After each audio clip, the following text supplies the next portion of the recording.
sont convaincus que la fin du monde est pour bientôt et qu'ils verront de leurs yeux le Christ revenir sur terre. Pendant que les pasteurs préparent leurs fidèles, les millénaristes les plus enragés promettent que si la fin du monde ne vient pas, ils vont la provoquer. Un pays indépendant, mais un pays en ruine. Le Timor oriental. Après 24 ans d'occupation, à peine remis des massacres effroyables dont ils ont été victimes, les Timorais veulent maintenant décider eux-mêmes de leur avenir.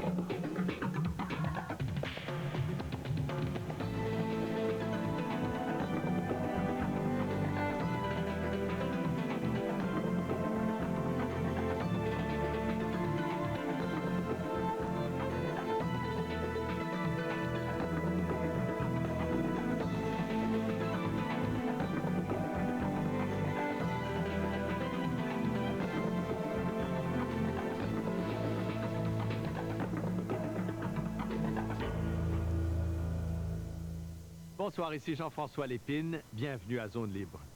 Pour la plupart d'entre nous, l'arrivée de l'an 2000, c'est un événement heureux qu'on va fêter de toutes sortes de façons. Mais savez-vous que pour des millions d'Américains, c'est tout autre chose? Le passage à l'an 2000 pour les chrétiens fondamentalistes aux États-Unis, c'est une date qui annonce le retour du Christ sur Terre et la fin du monde. Un Américain sur 4 croit qu'il verra de son vivant le retour du Christ et que ce sera le signe annonciateur de la fin du monde. Pour eux, le tournant de l'an 2000, c'est une fatalité à laquelle on se prépare en priant. Un phénomène d'ailleurs très largement exploité par les fameux preachers. Il y a même les plus fanatiques qui disent que si la fin du monde ne se produit pas, il faudra la provoquer. Roger Archambault et Anne Panasok se sont rendus au Colorado, la Mecque des fondamentalistes américains, pour voir comment on prépare là-bas le tournant du siècle.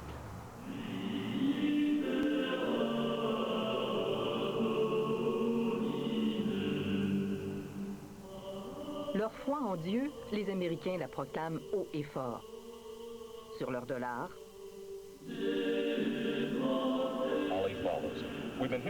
à la radio et à la télévision, où chaque jour des pasteurs rappellent des enseignements de la Bible. Ils ont une nouvelle préoccupation de ce temps-ci, les pasteurs. Préparer les gens à la fin du monde. Dennis Leonard, un pasteur de Denver au Colorado, prêche à la télévision et à ses ouailles que le compte à rebours a commencé.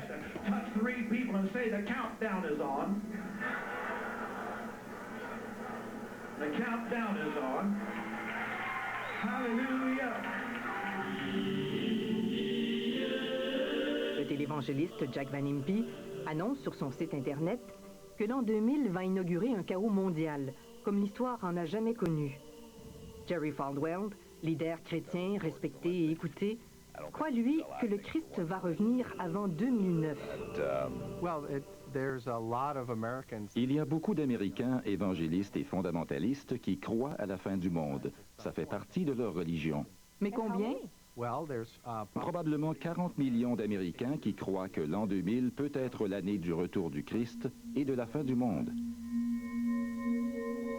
L'an 2000 peut marquer le retour du Christ, mais l'an 2000 peut être aussi le début de la fin. Pour certains, les ouragans, la sécheresse, les désastres écologiques des dernières années annoncent une fin imminente. Ce sont les 7 années de tribulation avant la venue du Christ. 7 années de troubles et de bouleversements. 7 années de purge. D'autres croient que les tribulations sont encore à venir. Il y a toute une industrie de la fin du monde aux États-Unis. On ne compte plus les romans ou les essais qui présentent leur version de l'Apocalypse. Et ce sont souvent des best-sellers. The Late Great Planet Earth, par exemple, s'est vendu à 28 millions d'exemplaires. On a même produit des films à la manière de Hollywood, avec beaucoup de dollars et des acteurs connus.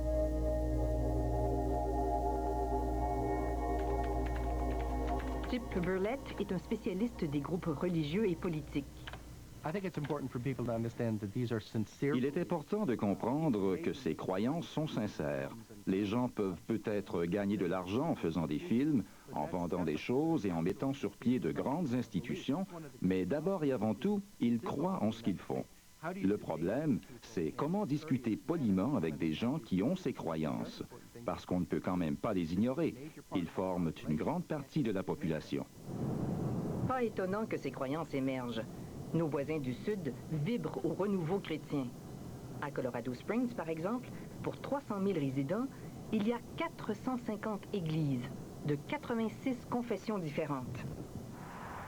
Nouveau phénomène aussi, les méga-churches, d'immenses églises qui regroupent des milliers de fidèles.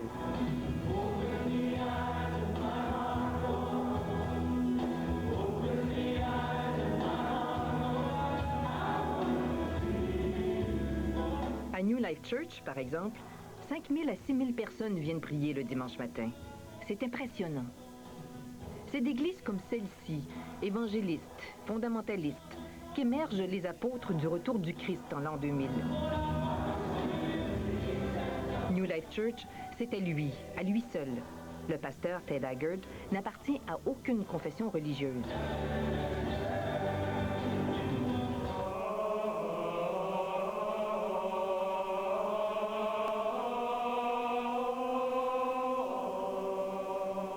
C'est ici, dans ce qu'on appelle le Jardin des Dieux, que Ted Haggard est certain d'avoir reçu un ordre du ciel. I was working in Louisiana for a church and came here on vacation and took 3 days to pray and fast in a pup tent back behind Pikes Peak, and the Lord spoke to me about the city and told me that he wanted to do something special in the city. And so I moved here.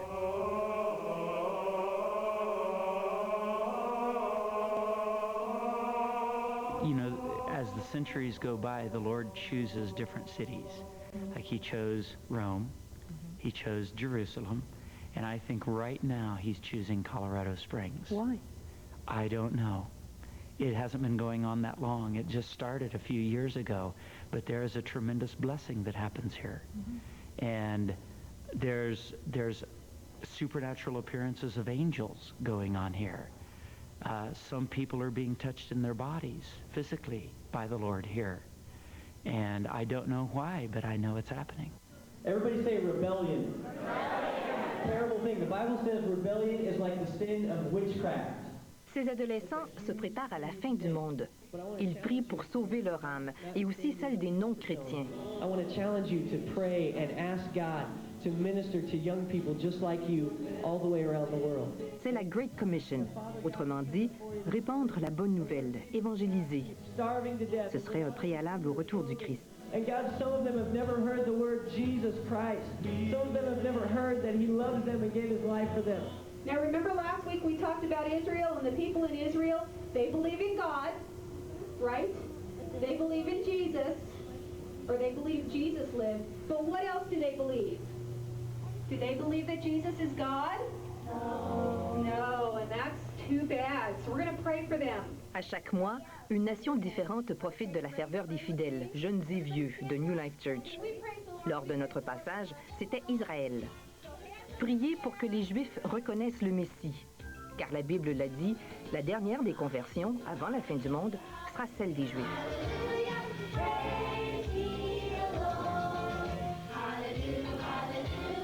L'an 2000, une date millénaire, accentue l'espoir de revoir le Christ.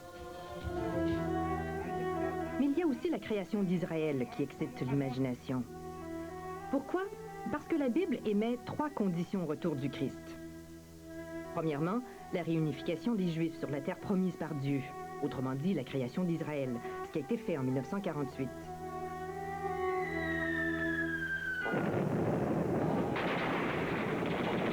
La deuxième condition, c'est la mainmise des Juifs sur Jérusalem.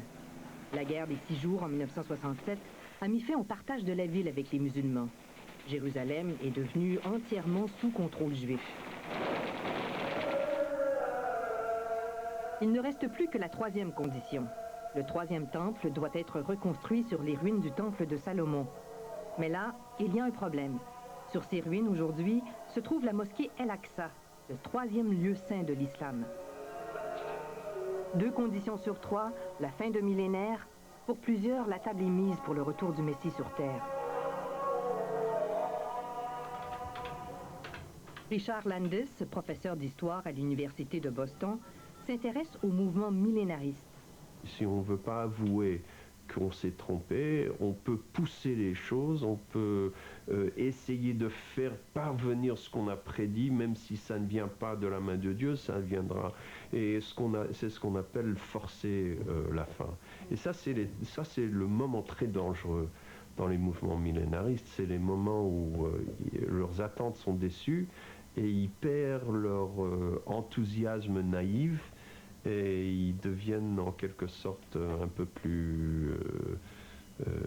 ils deviennent potentiellement très dangereux. Le 4 janvier 1999, la police israélienne a arrêté et expulsé 14 Américains, membres d'une secte, les Concerned Christians. Le chef de la secte, Kim Miller, a prophétisé qu'il serait tué dans les rues de Jérusalem le 31 décembre 1999. La Terre Sainte a toujours attiré beaucoup de pèlerins. Avec l'an 2000, Israël s'attend à accueillir 4,5 millions de touristes, dont certains veulent être aux premières loges pour voir le Christ réapparaître.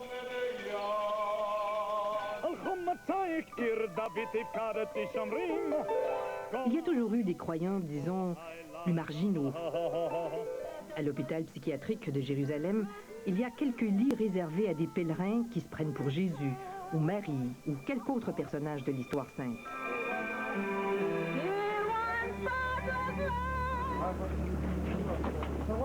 Les Concerned Christians semblaient différents, leurs intentions moins pacifiques. Le leader de la secte, Kim Miller, n'a pas été arrêté en Israël. On sait qu'il a quitté Denver, au Colorado, avec un groupe de 80 fidèles. Mais depuis, on a perdu sa trace et celle de plusieurs membres. Seuls 14 d'entre eux, 8 adultes et 6 enfants, ont été arrêtés et déportés aux États-Unis. Pour leurs proches, qui étaient sans nouvelles d'eux depuis quelques mois, c'était l'occasion d'y retrouver. People were devastated, unbelievable. Les gens étaient atterrés. They had hoped. Ils espéraient voir ceux qu'ils aimaient, et maintenant, ils ne pouvaient pas les voir. Very shortly, one of the officers came out and said there's been a change of plans. Très vite, un policier est venu nous dire qu'il y avait un changement, qu'il leur avait donné le choix de nous rencontrer ou de partir. By a different direction, and Ils ont décidé de quitter sans nous voir. Le groupe a quitté l'aéroport pour un Holiday Inn au centre-ville de Denver. Il y est resté enfermé pendant 3 semaines. Del Dick a un fils qui est membre de la secte. James, 20 ans, travaillait avec lui dans l'entreprise de construction familiale. Il a disparu en octobre 98 avec sa jeune femme et leur fils nouveau-né. Depuis, Del Dick cherche à les rejoindre. Au Holiday Inn, il a tenté le tout pour le tout. took the elevator up. En sortant de l'ascenseur, nous sommes passés devant une chambre et j'ai reconnu la voix de mon fils derrière la porte. Of course, it was hard for me to contain my emotion at that point. J'avais de la difficulté à maîtriser mes émotions. J'avais peur de frapper et qu'il ne vienne pas ouvrir. Finalement, après 1 minute, je me suis décidé. Immédiatement, la voix de mon fils s'est tue. J'entendais encore son bébé babiller, mais très rapidement, tout est devenu silencieux. Del Dick n'a jamais pu voir son fils. Mais cette consolation, il a reçu cette courte lettre que son fils lui a écrite à la sauvette. Et ça dit, « Papa, je t'aime, mais je ne peux pas te parler maintenant. Je t'aime, James. » Un beau matin, les membres de la secte avaient disparu. Each morning, I start my truck up and look up and just have a word of prayer with them. Tous les matins, en montant dans mon camion, je les regarde et prie pour eux. Où qu'ils soient, je demande à Dieu de prendre soin d'eux et de les ramener un jour.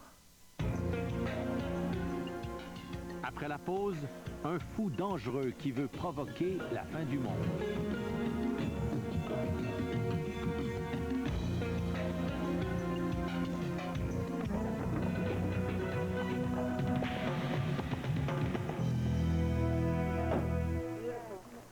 Sherry Clark a déjà été membre des Concerned Christians. Ils ont déjà été jusqu'à 500. Tout a basculé lorsque sa fille a tenté de quitter le groupe. She called me and she was in hysterics, telling me that Kim had just got off the phone. Elle m'a appelée, elle était hystérique. Kim venait de lui parler au téléphone. Il lui avait dit que les foudres de Dieu la détruiraient si elle ne coupait pas tout contact avec moi. Elle n'a jamais plus revu sa fille, ni ses petits-enfants. Autre expérience traumatisante, Miller a tenté de lui extorquer de l'argent. Miller, qui affirme que Dieu parle à travers lui, a exigé 80 000 $. Elle a enregistré à son insu.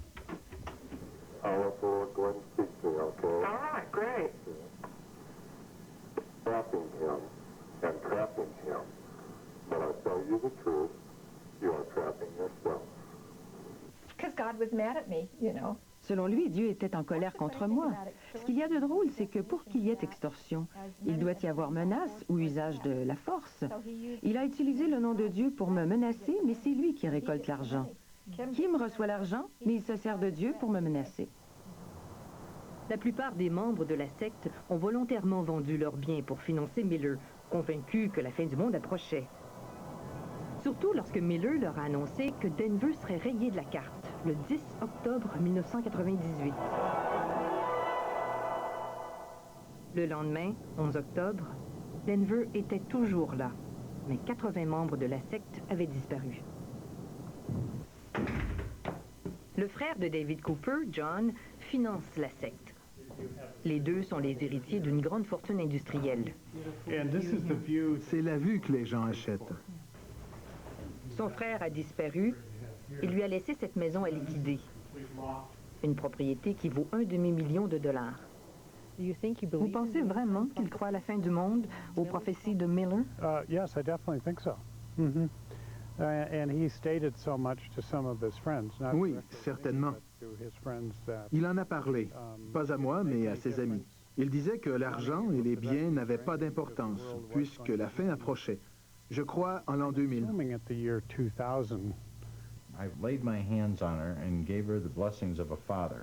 La fille de John Weaver, Nicolette, a été élevée au sein de la secte. Son ex-femme, membre des Concerned Christians, avait la garde de la petite. Nicolette n'est jamais allée à l'école. À quoi bon, disait Miller, puisque la fin du monde approche? À 14 ans, Nicolette a demandé à son père de l'aider à quitter le groupe. Ils ont essayé de l'empêcher de me voir.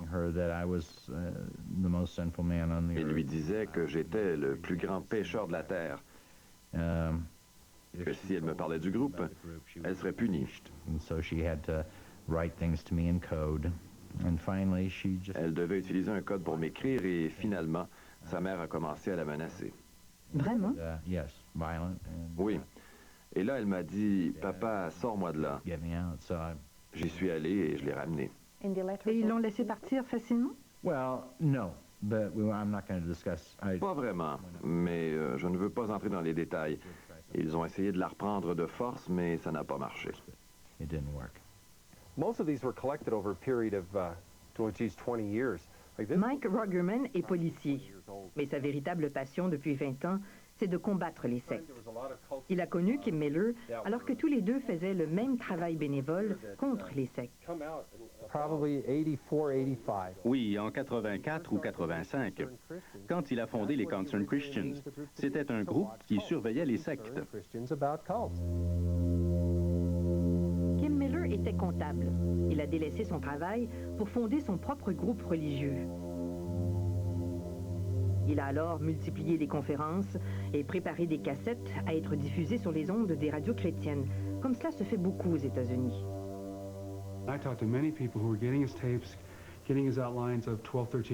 J'ai parlé à beaucoup de gens qui recevaient ces cassettes et ces écrits il y a 12 ou 13 ans.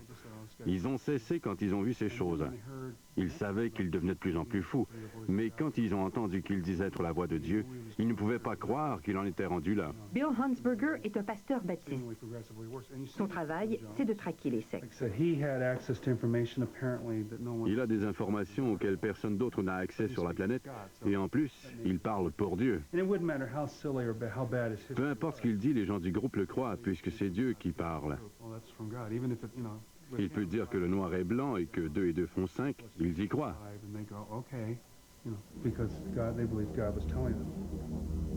Des auditeurs, charmés par Kim Miller à la radio, sont venus s'installer à Denver pour vivre près de lui. Et graduellement, le groupe s'est mué en secte, vivant sous la coupe du maître. Sa folie, on peut la deviner dans cette missive que Miller a envoyée aux stations de radio. Dieu me demande de vous adresser une requête impopulaire. Vous allez diffuser mes émissions gratuitement. Ne riez pas. Il est sérieux.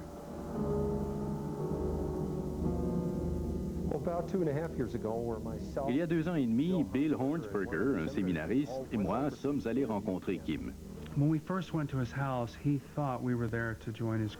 Quand on est arrivé, il croyait qu'on voulait joindre le groupe. Quand on a commencé à lui poser des questions, il s'est fâché. Et il a dit, je vais laisser Dieu vous répondre.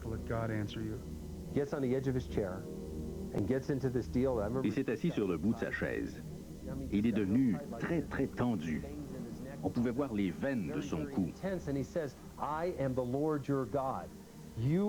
Et il a dit, je suis votre Dieu. Vous êtes ici pour tromper mon serviteur Kim. Il parlait de lui-même à la 3e personne, avec la voix de Dieu. Et il nous disait que nous devions nous prosterner devant lui, écouter ses cassettes et que si on ne le croyait pas, on serait condamné à mourir. And that unless we followed him, we would be condemned, and he says we would die. Je lui ai demandé, Kim, est-ce que c'est vous qui allez me tuer ou Dieu? Parce que je ne sais plus très bien qui parle maintenant. Il a répondu, c'est moi Dieu qui le ferai, pas mon serviteur. Croit-il vraiment ce qu'il dit? C'est la grande question, j'espère que non. Ce serait plus sûr pour tout le monde. En plus de parler au nom de Dieu, Kim Miller s'est mis à annoncer la fin du monde pour l'an 2000. Et il a entraîné des fidèles et leurs enfants en Israël parce que c'est là, dans les rues de Jérusalem, que lui, Kim Miller, doit mourir lorsque le Christ va réapparaître. Quand il dit qu'il sera assassiné dans les rues de Jérusalem en décembre 99, la question c'est comment et par qui le serait-il? C'est ce que craignent les autorités israéliennes. What they had heard is what they were afraid of is what we call here suicide by cop. That's what they thought they were hearing. En fait, elles ont peur qu'il provoque une situation où la police serait obligée de l'abattre. To where they would be in a position to shoot at them or whatever.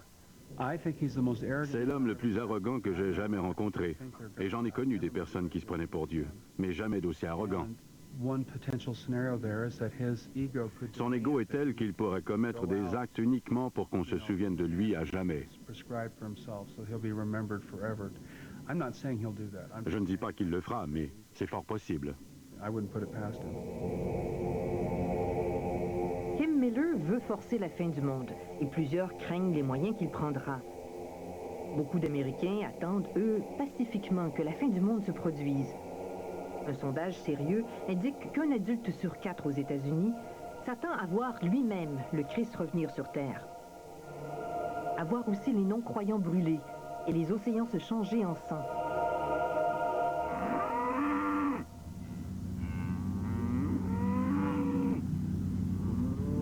Ces vaches ne sont pas des vaches ordinaires. Élevées au fin fond du Nebraska, elles sont destinées à Israël. Et l'une d'elles, si elle est de la bonne teinte rouge, aura peut-être l'honneur d'être sacrifiée pour que ses cendres servent à la purification des prêtres juifs du 3e temple, le temple à reconstruire, la 3e condition de la Bible. When we talk about how detailed Numbers 19 is, la bonne couleur rouge est très importante dans la Bible. If you notice the eyebrows on this cow are red. Regardez bien les sourcils de cette vache. Ils sont rouges. Même la peau derrière les sourcils est rouge. Just a slight discoloration in either the La moindre décoloration disqualifierait la vache. Ce veau rouge, Clyde Lott l'a offert au gouvernement israélien. Sa lettre a été transmise à l'Institut du Temple, un organisme ultra-orthodoxe, voué à la reconstruction du 3e temple. They opened it up and they began to read, they began to, I guess, Ils ont lu la lettre et ont senti à quel point nous étions sérieux. Ils nous ont contactés. and they contacted us. Quand vous dites « nous », de qui parlez-vous? Je m'excuse, quand je parle de moi, je dis toujours « nous ». I have a habit of saying we. C'est une habitude? It came by being humbled by God. C'est par humilité, rien de ce que nous faisons n'est issu de nous seuls. C'est toujours avec la volonté de Dieu. It's done by ourselves, but it's done by the hand of God. Clyde Lott est un pasteur baptiste. Cela fait 10 ans qu'il consacre temps et argent à sa mission. Ces bêtes sont les premières à avoir été choisies, car c'est tout un troupeau qui sera envoyé en Israël. Le pasteur Lott en a promis 800. Et ce sont des chrétiens d'Amérique qui, par leurs dons, financent l'opération. Des millions de dollars. Maintenant, on a un mouvement millénariste messianique juif en Israël qui veut bâtir le troisième temple, et c'est embrassé par les chrétiens américains protestants qui voient l'accomplissement de encore une autre échelon de cette étape, de ce scénario apocalyptique. Alors pour eux, c'est les preuves historiques que le scénario achève sa fin. Et donc, c'est très puissant aux États-Unis. Et c'est pour ça que les chrétiens aux États-Unis appuient Israël? Absolument. Nous travaillons à la restauration d'Israël, un pays que Dieu aime beaucoup.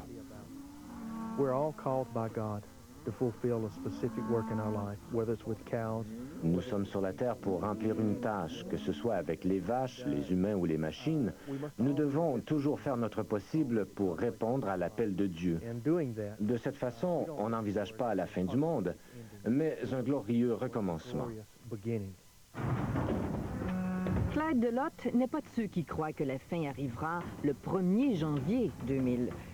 Mais la fin va arriver. Il y travaille, sans s'inquiéter des conséquences.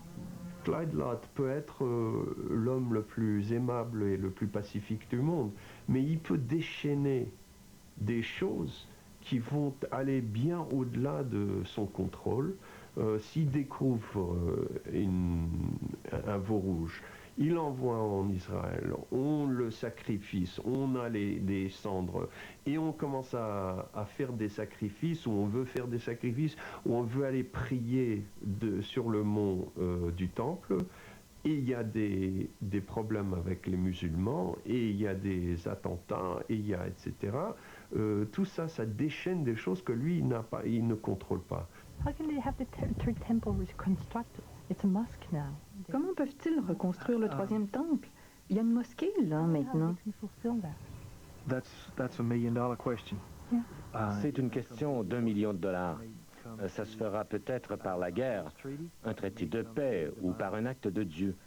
Ça peut se faire de plusieurs façons, mais une chose est sûre, la Bible ne ment jamais. The Bible says it will be, and the Bible doesn't lie.